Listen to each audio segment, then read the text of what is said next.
आज का हमारा टॉपिक है रोज़ टिप्स के बारे में। तो हमारे एक व्यूवर थी, उन्होंने कमेंट किया था कि आप ऑनलाइन परचेस कर रहे हो रोज़ और सॉइल भी बना रहे हो, पर आप रोज़ की जो मेन है पेस्टिसाइड के बारे में, उनकी केयर के बारे में, साथ ही साथ उनकी फर्टिलाइज़र, उनका फीडिंग पीरियड, तो आप इनके बारे में बताइए। तो उन्हीं की फरमाइश पे मैं आज अपना एक टॉपिक लेके आऊँ कि जो अपनी रोज़ केयर से टिप्स और मेरा ऑर्गेनिक मेथड है वो भी मैं आपके साथ इसी साथ शेयर करूँगा। तो ये मेरे रोसेस है, ये ऑर्गेनिक है पूरे। आप देख सकते हैं इनके कलर कितने वाइब्रेंट है और छोटा सा प्लांट है और इतना अच्छा ब्लूम कर रहा है। तो मैंने अभी ये लिया था, ये सितंबर के एंड में। तो ये ज़्यादा कोई बड़ा प्लांट नहीं है, ये जब न्यूली ग्राफ्टेड प्लांट था, सिंगल स्टिक प्लांट लिया था। आप देख सकते हैं अभी कितना बूसी हो चुका है और ये फुली ऑर्गेनिक है, मैंने कोई केमिकल अप्लाई नहीं किया है। तो आज इसी पे हम डिस्कस करेंगे तो रोज़ की केयर एंड टिप्स के बारे में।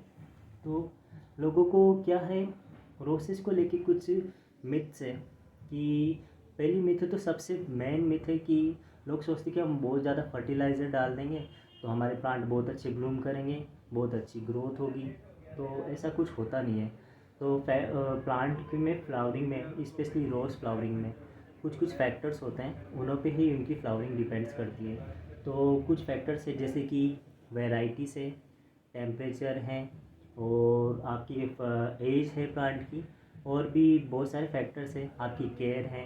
तो इन्हों पे आपकी फ्लावरिंग डिपेंड करती है, ना कि आपकी फर्टिलाइज़र ऑलवेज सेकेंडरी होती है।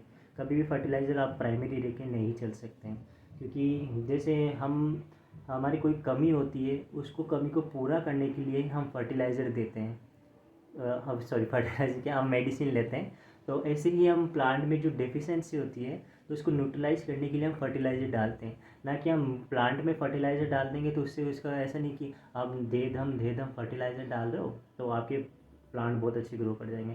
तो ऐसा नहीं होता है। तो हम पहले हाँ ले लेते हैं इन पे वेराइटीज़। तो वेराइटीज़ पे बात करने का मतलब ये है कि कुछ वेराइटीज़ होती है जो इतना अच्छा ब्लूम करती है, इवन आप कम फर्टिलाइज़र डालेंगे तब भी आपके फ्लावर्स बहुत फ्लावर्स आएंगे, क्योंकि उनकी जीन, उनका एक्सप्रेशन अलग होता है इनकी कंपैरिजन में। और कुछ कुछ वेराइटी जैसे कि है फ्लोरिबंडास है, वो काफ़ी अच्छा ब्लूम करती है। फ्लोरिबंडास के साथ है पोलियंथस है, मिनिएचर है।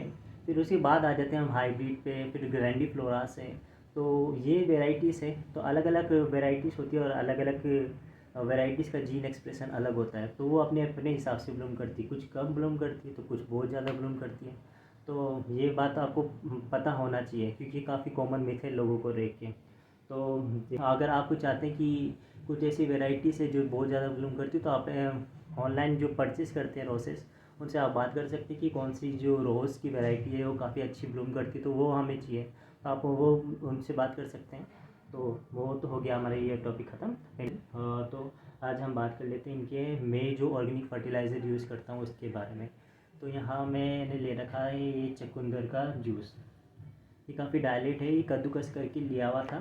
कद्दूकस में जो लास्ट में जो पानी बचता है तो वही अब मैं पानी इसमें यूज़ करता हूँ। तो देखो आप, ये फेनफ्थलीन जैसा कलर हो गया इसका।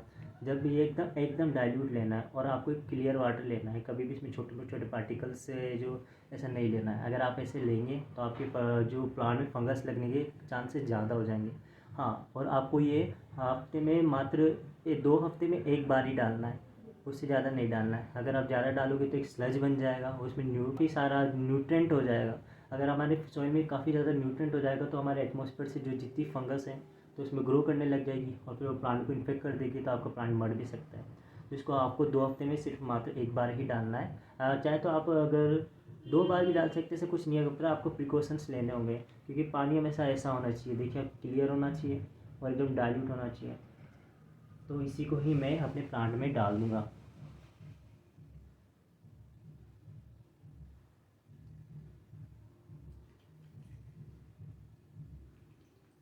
तो अभी मैं पूरा अच्छे से नहीं डाल रहा हूँ, क्योंकि मैं रूम में वीडियो बना रहा हूँ। तो अगर मैं रूम में डाल दूँगा तभी स्प्रे बॉटल की सहायता से मैं डाल दूँगा इसको। तो अभी मैं बाद में डाल दूँगा इसको, क्योंकि अभी रूम गंदा हो जाएगा मेरा अगर मैं अभी ही डाल दूँगा। तो इसलिए यहाँ पे इसमें ज़्यादा ऑलरेडी ऑर्गेनिक मैटर काफ़ी डला हुआ है। इसमें आप डाल रहे हैं ना अगर ये चुकंदर का रस, तो आपको एक दिन पहले वाटिंग नहीं करनी है। तो हम एक दिन पहले वाटिंग नहीं करने का मतलब ये है कि आपका जो प्लांट है वो उसकी सॉइल एकदम ड्राई हो जाएगी। तो जैसे आप पानी डालेंगे तो जो जल्दी ये पानी को एब्जॉर्ब कर लेगा। तो इससे क्या होगा कि हमारे फंगस को जो एक्सेस न्यूट्रेंट है वो मिल नहीं पाएंगे, तो हमारी फंगस ग्रो नहीं कर पाएगी। तो हमेशा वाटरिंग का भी आपको ध्यान रखना है। हाँ, तो हम कंट्रोल वाटरिंग करना ही करना है आपको हमेशा। आपके रूट में अगर आप ज़्यादा वाटरिंग कर देंगे और ज़्यादा न्यूट्रिएंट डाल देंगे तो आपकी मिट्टी ख़राब होने के चांसेस भी ज़्यादा होते हैं। तो ये भी नहीं करना आपको। चलिए अब हम इसके बारे में कर लेते हैं पेस्ट के बारे में। तो पेस्ट के लिए मैं तो कुछ मेरे इस पे जो ऑर्गेनिक है तो इनके बारे में पेस्ट ज़्यादा लगते नहीं है मेरे यहाँ पे, तो क्योंकि मैं ऑर्गेनिक चीज़ें यूज़ करता रहता हूँ। तो ऑर्गेनिक में आपको पेस्टिसाइड में और इंसेक्टिसाइड के बारे में बता देता हूँ मैं। तो मैं क्या करता हूँ, अपने प्लांट को मैं यूज़ करता हूँ ऑयल, रोजमेरी ऑयल या फिर क्लोव ऑयल या फिर यूकलिप्टस ऑयल। आप कोई सा भी एसेंशियल ऑयल ले सकते हैं, जो अभी आपके पास अवेलेबल हो वो आप ले सकते हो। तो और फिर हम बात कर लेते हैं इनकी फ़ंगस के बारे में। फ़ंगस के बारे में है तो फ़ंगस में आप डाल सकते हैं ये ट्राइको, ट्राइको डाल सकते हैं आप। और अगर आप ट्राइको भी नहीं डालना चाहते तो आप सबसे best tea tree oil use कर लीजिए, क्योंकि टी ट्री ऑयल के डुअल फ़ायदे हैं। एक तो प्रेस्पिरेशन को रोकता है और दूसरा है इसमें फंगिसाइडल प्रॉपर्टीज़ भी होती है।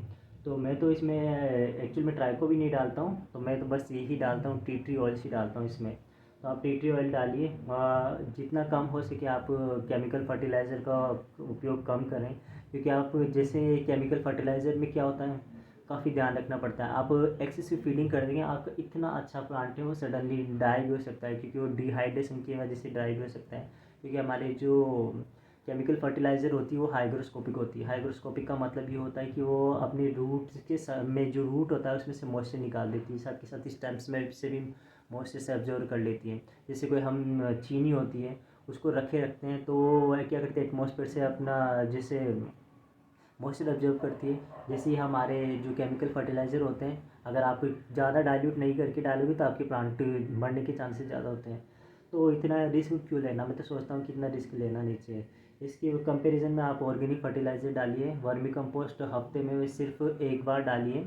अगर जब आप देखिए, क्योंकि क्या होता है, वर्मी कंपोस्ट होता है उसको डिग्रेडेड होने में भी टाइम लगता है। तो आप थोड़ा थोड़ा हफ्ते में एक एक मुट्ठी, क्या आपके प्लांट पे डिपेंड करता है कि आप थोड़ा थोड़ा टीस्पून से दे दीजिए आपको उनको। थोड़ा थोड़ा आपके पास एज देख के आप उसमें थोड़ा ज़्यादा डाल सकते हैं। तो आपको अभी ये स्लो रिलीजिंग फर्टिलाइज़र ही डालना है, जैसे वर्मी कंपोस्ट है, सीवीड फर्टिलाइज़र है। और सबसे बेस्ट बात तो चुकंदर का रस काफ़ी अच्छा पड़ता है और कॉस्ट इफेक्टिव भी है, ज़्यादा महंगा भी नहीं आता है। तो सबसे बेस्ट है कि आप चुकंदर का रस ही डालें, और आप स्लो रिलीजिंग फर्टिलाइज़र भी डाल सकते हैं।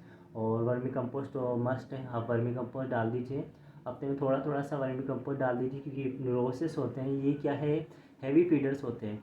हैवी फीडर्स का मतलब होता है इनको अपने पेटल्स और इनको ब्लूम करने में काफ़ी ज़्यादा एनर्जी की ज़रूरत पड़ती है। तो आपको हमेशा ही कुछ ना कुछ तो डालते रहना पड़ेगा।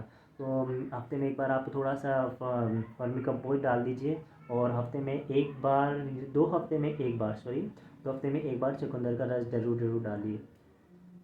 तो यही है, सिंपल सी है, ज़्यादा कोई ब्रॉड नहीं है कि आपको बहुत चीज़ें डालनी है और बहुत ये डालना है। तो ऐसा कुछ नहीं है। और हाँ, और अगर आपको सॉइल प्रिपरेशन के बारे में जानना है तो सॉइल प्रिपरेशन के लिए ऑलरेडी हमारी वीडियोस अवेलेबल है, आप उसमें जाके देख सकते हो वो, कि आपको कैसे आप ऑर्गेनिक के तरीके से अपनी रोज़ के लिए सॉइल बना सकते हो। हाँ, रोज़ के लिए अच्छा ऑर्गेनिक सॉइल काफ़ी अच्छा होता है। जो ऑर्गेनिक मैटर्स होते हैं वो स्लोली स्लोली डिकम्पोस्ट होते हैं। तो ऐसी सॉइल प्लांट्स को, नॉट ओनली रोज़, इसके अलावा आपको जितने भी प्लांट्स हैं सबको ही ऐसी रोज़ की ऐसी सॉइल पसंद होती है, नॉट ओनली रोज़। तो आप ऑर्गेनिक सॉइल बनाइए। सो ऑर्गेनिक सॉइल के जो है हमारी लिंक अवेलेबल है, आप वहाँ से देख सकते हो।